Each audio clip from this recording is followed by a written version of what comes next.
Hello friends, welcome to Riyas kitchen vibes. ഇന്ന് ഞാനിവിടെ തയ്യാറാക്കാൻ പോകുന്നത് ഒരു സ്പെഷ്യൽ ഡിഷാണ്. ക്രിസ്ത്യൻസിൻ്റെ ഒക്കെ വീടുകളിൽ, പ്രത്യേകിച്ച് കോട്ടയം സൈഡിലൊക്കെ ക്രിസ്മസ് പോലുള്ള ആഘോഷങ്ങൾക്ക് തയ്യാറാക്കുന്ന ഒരു പരമ്പരാഗതമായ വിഭവം പിടിയും കോഴിയും. അപ്പോൾ നമുക്ക് നോക്കാം ഇതെങ്ങനെ തയ്യാറാക്കുന്നതെന്ന്. ആദ്യം നമുക്ക് പിടി ഉണ്ടാക്കാം. അതിനു വേണ്ടിയിട്ട് ഞാനിവിടെ 3 കപ്പ് അരിപ്പൊടി എടുത്ത് വറുത്തുകൊണ്ടിരിക്കുകയാണ്. ഇത് പുട്ടിന്റെ പൊടിയാണ് ഞാൻ എടുത്തിരിക്കുന്നത്. തരിയുള്ള പൊടിയാണ് നമുക്ക് വേണ്ടത്. ഇത് നന്നായിട്ടൊന്ന് മൂപ്പിച്ചെടുക്കണം.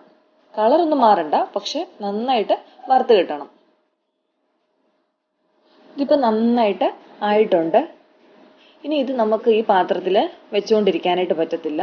കാരണം ഇത് വെച്ചുകൊണ്ടിരുന്നാൽ ഇടയ്ക്കിടയ്ക്ക് നമ്മൾ ഇളക്കി കൊടുക്കണം. പക്ഷെ നമ്മൾ ഇനിയിപ്പം വേറെ പരിപാടിയിലൊക്കെ പോകുമ്പോഴത്തേക്ക് ഇതവിടെ ഇരുന്ന് ചിലപ്പോൾ ഈ ചൂടുകൊണ്ട് ചിലപ്പം കൂടുതൽ വറുത്തു പോകും. അതുകൊണ്ട് നമുക്കിത് വേറൊരു ബേസണിലോട്ട് മാറ്റാം.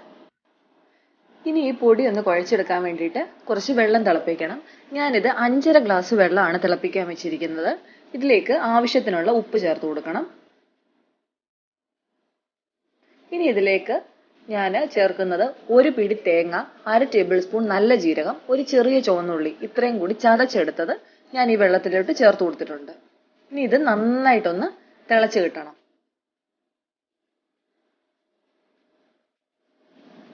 തേങ്ങയുടെയും ജീരകത്തിന്റെയും ചുവന്നുള്ളിയുടെയും ഒക്കെ സത്ത് ഈ വെള്ളത്തിലോട്ട് ഇറങ്ങി വരുന്നത് വരെ നന്നായിട്ട് ഇത് തിളപ്പിച്ചെടുക്കണം. ഇപ്പം വെള്ളം നന്നായിട്ട് തിളച്ചിട്ടുണ്ട്. ഇനി നമുക്കിത് ഓഫ് ചെയ്ത് വെക്കാം. ഇനി നമുക്ക് ഈ പൊടി നന്നായിട്ടൊന്ന് കുഴച്ചെടുക്കണം. പൊടിക്ക് നല്ല ചൂടുണ്ട്, അതുകൊണ്ട് ഇപ്പം കൈ ഉപയോഗിച്ച് നമുക്ക് കുഴയ്ക്കാൻ പറ്റത്തില്ല. ഇതിലേക്ക് നമ്മളിപ്പോൾ തിളപ്പിച്ച് വെച്ചിരിക്കുന്ന വെള്ളം കുറേശ്ശെയായിട്ട് ചേർത്ത് കൊടുക്കാം.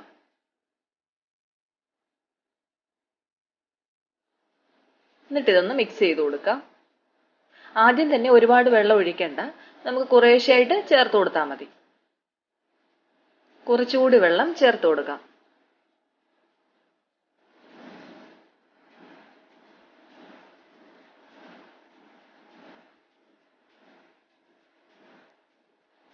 വെള്ളം കൂടി പോയാൽ പിന്നെ നമ്മൾ ആദ്യം തൊട്ട് പൊടി വറക്കാൻ തൊട്ട് പോകണം. അതുകൊണ്ട് അതങ്ങനെ ഉണ്ടാവരുത്.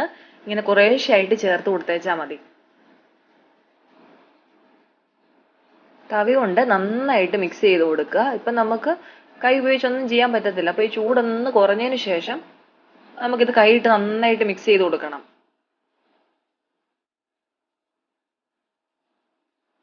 ഈ ചൂടുവെള്ളം ഇതിലേക്ക് ഒഴിക്കുന്നതുകൊണ്ട് ഈ പൊടി അങ്ങ് വെന്തോളും. കുറച്ചുകൂടെ വെള്ളം ഒഴിച്ചു കൊടുത്തിട്ടുണ്ട്. എന്നിട്ട് നന്നായിട്ട് മിക്സ് ചെയ്തെടുക്കുകയാണ്.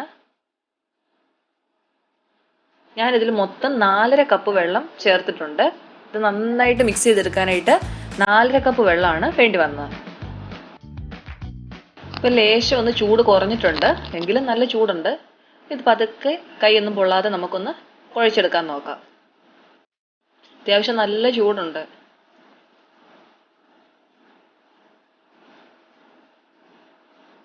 അപ്പോൾ ഇത് നന്നായിട്ട് നമുക്കൊന്ന് കുഴച്ചെടുക്കാം. ഇപ്പം നമ്മൾ മാവ് നന്നായിട്ട് കുഴച്ചെടുത്തിട്ടുണ്ട്. കണ്ടില്ല, നമുക്ക് നല്ലൊരു ബോളായിട്ട് കിട്ടിയിട്ടുണ്ട്. ചൂട് പൂർണ്ണമായിട്ട് മാറിയിട്ടില്ല, നല്ല ചൂടുണ്ട്. അപ്പം നമുക്കിത് ചെറിയ ചെറിയ ഉരുളകളായിട്ട് ഉരുട്ടിയെടുക്കാം. ഒരുപാട് വലിയ സൈസൊന്നും വേണ്ട. നിങ്ങൾക്ക് സമയമുണ്ടെങ്കിൽ ചെറിയ ചെറിയ പിടിയായിട്ട് ഉണ്ടാക്കിയെടുക്കാം. അല്ല, ആൾക്കാരൊന്നും ഇല്ല സഹായിക്കാനെങ്കിൽ അല്പം വലുത് ഉണ്ടാക്കാം. പക്ഷെ ഒരുപാട് വലുതൊന്നും ആവരുത്. വീട്ടിലുള്ള എല്ലാ ആൾക്കാരുടെ കൂടി ഇതുപോലെ ഉരുട്ടിയെടുത്താൽ പെട്ടെന്ന് ഇത് ജോലി തീരും. എങ്ങനെ ഇത് ഉരുട്ടുന്നതെന്ന് കണ്ടോ? ഇതുപോലെ കുറച്ച് ഉരുള എടുത്തിട്ട് ഇങ്ങനെ കൈവെള്ളയുടെ നടുക്ക് വെച്ച് ഇങ്ങനെ പരത്തി കൊടുത്താൽ മതി.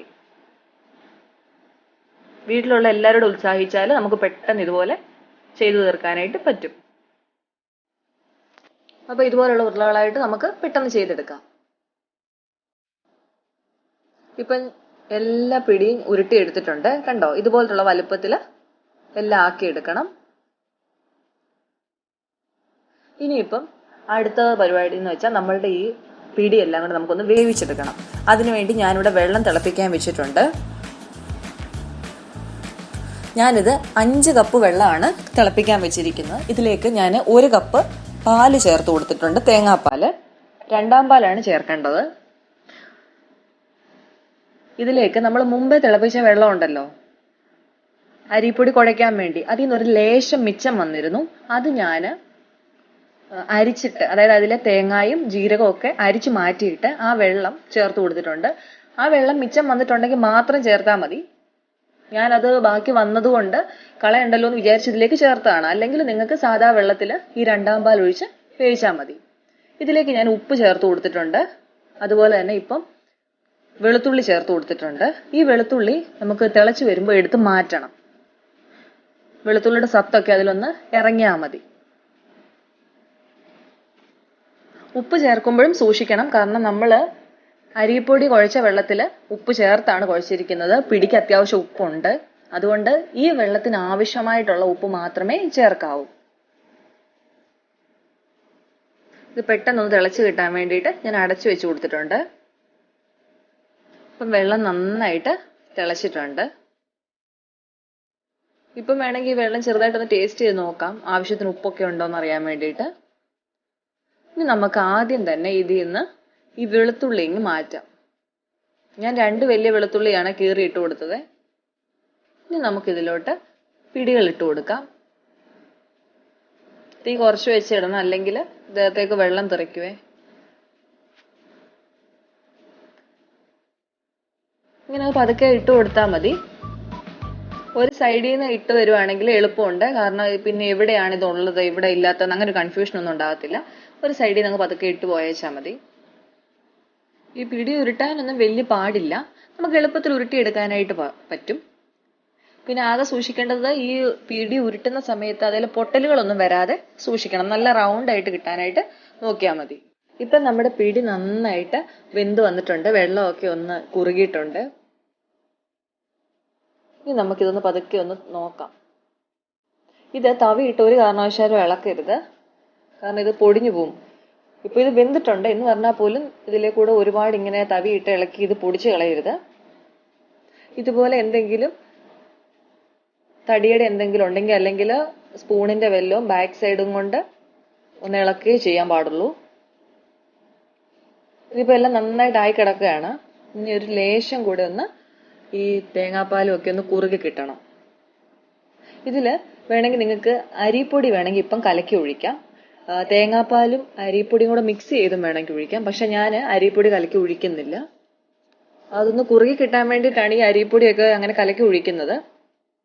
പക്ഷെ ഞാനത് ചെയ്യുന്നില്ല. ഈ പിടിയാണെങ്കിൽ ഒന്നൊന്നേ തൊട്ടിട്ടില്ല, ഒരെണ്ണം പോലും പൊടിഞ്ഞു പോയിട്ടില്ല. അത്ര പെർഫെക്റ്റ് ആയിട്ട് തന്നെ നമുക്ക് കിട്ടിയിട്ടുണ്ട്. ഇതെല്ലാവർക്കും ചെയ്യാവുന്നതേ ഉള്ളൂ, ഭയങ്കര സിമ്പിളാണ് ചെയ്യാനായിട്ട്. പക്ഷെ കുറെ നേരം എടുക്കും, ആരെങ്കിലുമൊക്കെ നമ്മൾ സഹായിക്കാൻ വേണമെന്നുള്ളതേ ഉള്ളൂ. കാരണം ഇത് ഉരുട്ടിയെടുക്കുന്നതാണ് ഏറ്റവും വലിയ പണി. അതിനാരെങ്കിലും ഒന്ന് സഹായിച്ചാലേ നമുക്കിത് പെട്ടെന്ന് പണി തീരത്തുള്ളൂ. ഇനി ഇതിലേക്ക് ഞാൻ 1-ാം പാൽ കൂടി ചേർത്ത് കൊടുക്കുകയാണ്. 1-ാം പാൽ ചേർത്ത് കഴിഞ്ഞാൽ പിന്നെ ഇട്ട് തിളപ്പിക്കരുത്. ഇതൊന്ന് ചൂടായി വരുമ്പോൾ ഓഫ് ചെയ്ത് മാറ്റി വെക്കണം. ഇതിപ്പം ഞാൻ അല്പം ഗ്രേവിയുള്ള പരുവത്തിനാണ് ഇതിരിക്കുന്നത്. പക്ഷെ ഇത് ഒന്ന് ഇരുന്ന് കഴിയുമ്പോഴത്തേക്ക് ഇതങ്ങ് കുറുകിപ്പോവും. ഇപ്പം നല്ല അടിപൊളിയായിട്ട് നമ്മളുടെ പിടി റെഡി ആയിട്ടുണ്ട്. അങ്ങനെ നമ്മുടെ പിടി റെഡി ആയിട്ടുണ്ട്. അപ്പോൾ ഇനി നമുക്ക് ചിക്കൻ കറി ഉണ്ടാക്കാൻ പോകാം. ഇതൊരു സാധാരണ ചിക്കൻ കറി അല്ല, ഇത് നമ്മൾ വറുത്തരച്ചാണ് ചെയ്യാൻ പോകുന്നത്. അതിന് വേണ്ടിയിട്ട് ആദ്യം തന്നെ ഞാനൊരു പാൻ വെച്ച് കൊടുത്തിട്ടുണ്ട്. പാൻ ഒന്ന് ചൂടായിട്ട് വരുമ്പോൾ ഇതിലേക്ക് ഞാൻ എണ്ണ ഒഴിച്ചു കൊടുക്കുന്നുണ്ട്. ഈ വറുത്തരച്ച കറി ആയതുകൊണ്ട് ഇതിന് വെളിച്ചെണ്ണ വേണം ഉപയോഗിക്കാൻ കേട്ടോ. എണ്ണ നന്നായിട്ട് ചൂടായി വരുമ്പോഴത്തേക്ക് ഇതിലേക്ക് 1 ടേബിൾ സ്പൂൺ വെളുത്തുള്ളി ഇട്ട് കൊടുക്കണം. ഇനി ഇതിലോട്ട് 1 ടേബിൾ സ്പൂൺ ഇഞ്ചി കൂടി ചേർത്ത് കൊടുക്കാം. ഇത് ചെറുതായിട്ടൊന്ന് മൂത്ത് കിട്ടുന്നിടം വരെ വഴറ്റി കൊടുക്കാം. ഇനി ഇതിലേക്ക് 1 പിടി തേങ്ങാ കൊത്തുകൂടി ചേർത്ത് കൊടുക്കാം. തേങ്ങാ കൊത്തു ഒന്ന് മൂത്ത് കിട്ടണം. ഈ തേങ്ങാക്കൊത്ത് ഈ ചിക്കൻ കറിക്ക് നല്ല ടേസ്റ്റ് കൊടുക്കുന്നതാണ്, അതുകൊണ്ടാണ് ഇത് ചേർക്കുന്നത്. ഈ തേങ്ങ വറക്കുന്ന മണം തന്നെ ഒരു പ്രത്യേകതയാണ്.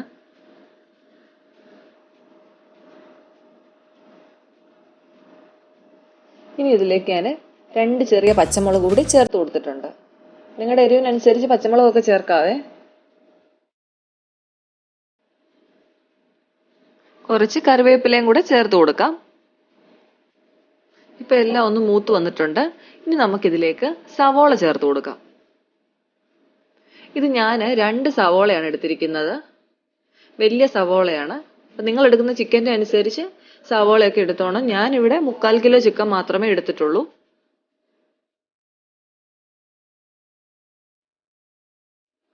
ഇതിലേക്ക് ആവശ്യത്തിനുള്ള ഉപ്പ് കൂടി ചേർത്ത് കൊടുക്കാം.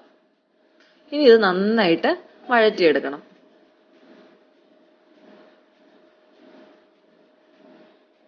സവോള വഴണ്ടു വരുന്ന സമയം കൊണ്ട് ഞാൻ കുറച്ച് തേങ്ങ വറുത്തെടുക്കാൻ പോവാണ്.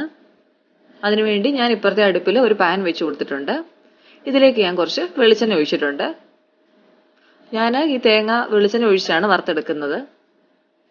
നിങ്ങൾക്ക് വേണമെങ്കിൽ വെളിച്ചെണ്ണ ഒഴിവാക്കി വെറുതെ വേണേലും വറുത്തെടുക്കാം. ഇതിലേക്ക് ഞാൻ കുറച്ച് കറിവേപ്പില ഇട്ട് കൊടുക്കുന്നുണ്ട്. ഇനി ഇതിലോട്ട് തേങ്ങ ഇട്ട് കൊടുക്കാം.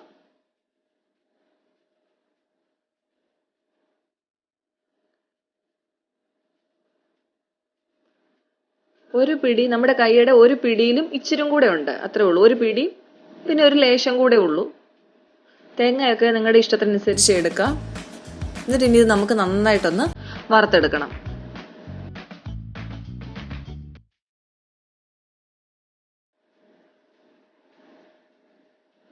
തേങ്ങ വറുത്ത് കിട്ടാൻ കുറേ സമയം എടുക്കും. ഞാൻ നേരത്തെ വീഡിയോയിലും പറഞ്ഞിട്ടുണ്ട്, ഇതൊക്കെ പുറത്തുനിന്ന് മേടിക്കുന്ന തേങ്ങാപ്പീരയാണ്. അപ്പൊ ഇത് വറുത്ത് വരുമ്പോൾ ഒരുപോലെ എല്ലാം വറുത്ത് കിട്ടത്തില്ല. അപ്പൊ നിങ്ങൾ ചെയ്യേണ്ടത് എന്താന്ന് വെച്ചാല്, ഈ തേങ്ങ വറക്കുന്നതിന് മുമ്പ് ഈ പീര മിക്സിയിലിട്ടൊന്ന് പൊടിച്ചെടുക്കണം. അപ്പൊ എല്ലാം ഒരേ സൈസിലായി കിട്ടും. അതിനുശേഷം വറുത്താല് ഇത് ഒരേപോലെ ബ്രൗൺ കളറായി കിട്ടും. അല്ലെങ്കിൽ നമ്മൾ വറുത്തെടുക്കുമ്പോൾ കുറെ ബ്രൗൺ കളറിൽ കുറെ വെളുത്ത് അങ്ങനെയൊക്കെ കിടക്കും. പക്ഷെ ഞാനിപ്പം പൊടിച്ചെടുക്കാൻ പോയില്ല, നേരെ തന്നെ ഇട്ടേക്കാണ്. നിങ്ങൾക്ക് വേണമെങ്കിൽ അങ്ങനെ ചെയ്യാം. ഇപ്പൊ തേങ്ങ ഏകദേശമൊക്കെ ബ്രൗൺ കളറായി വന്നിട്ടുണ്ട്. ഞാൻ പറഞ്ഞില്ലേ മുമ്പേ, കുറെയൊക്കെ വെളുത്ത് കിടക്കും, കുറെയൊക്കെ ബ്രൗൺ കളറിൽ കിടക്കും. അതുപോലെ തന്നെയുണ്ട്. അപ്പൊ നിങ്ങൾക്ക് വേണമെങ്കിൽ പൊടിച്ച് ചേർത്തോണം കേട്ടോ. മിക്സി പൊടിച്ചിട്ട് വറുത്തെടുത്തോണം. എനിക്ക് അത്രയും മെനക്കെടാൻ വയ്യാത്തോണ്ട് ഞാനിപ്പോ അങ്ങനെ ചെയ്തെന്നേ ഉള്ളൂ. സമയമൊക്കെ ഉള്ളപ്പോഴാണെങ്കിൽ അങ്ങനെ ചെയ്തോ കേട്ടോ. ഇനി ഇതൊന്ന് ചൂടാറി കഴിയുമ്പോൾ നമുക്കിത് മിക്സിയിൽ നന്നായിട്ടൊന്ന് അരച്ചെടുക്കണം. ചൂടാറുന്നത് വരെ ഇത് ഇടയ്ക്കിടയ്ക്ക് ഇളക്കി കൊടുക്കണം കേട്ടോ. തീ ഓഫ് ചെയ്ത് കഴിഞ്ഞാലും ഈ തേങ്ങാപ്പീര അടുപ്പത്തുനിന്ന് നമ്മളിപ്പം മാറ്റി വെച്ചാൽ ഇടയ്ക്കിടയ്ക്കൊന്ന് ഇളക്കി കൊടുക്കണേ. അല്ലെങ്കിൽ ഈ പാനിന്റെ ചൂടയിലൊക്കെ ഇരുന്ന് ഇത് ചിലപ്പം കുറച്ചുകൂടെയൊക്കെ അങ്ങ് മൂത്ത് പോകും. തേങ്ങയൊക്കെ വറുത്തെടുത്തോണ്ട് വന്ന സമയം കൊണ്ട് നമ്മുടെ സവോള നന്നായിട്ട് വഴണ്ടു വന്നിട്ടുണ്ട്. ഇനി നമുക്കിതിലേക്ക് പൊടി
വെള്ളം ഒഴിച്ചു കൊടുക്കേണ്ട കാര്യമില്ല കേട്ടോ.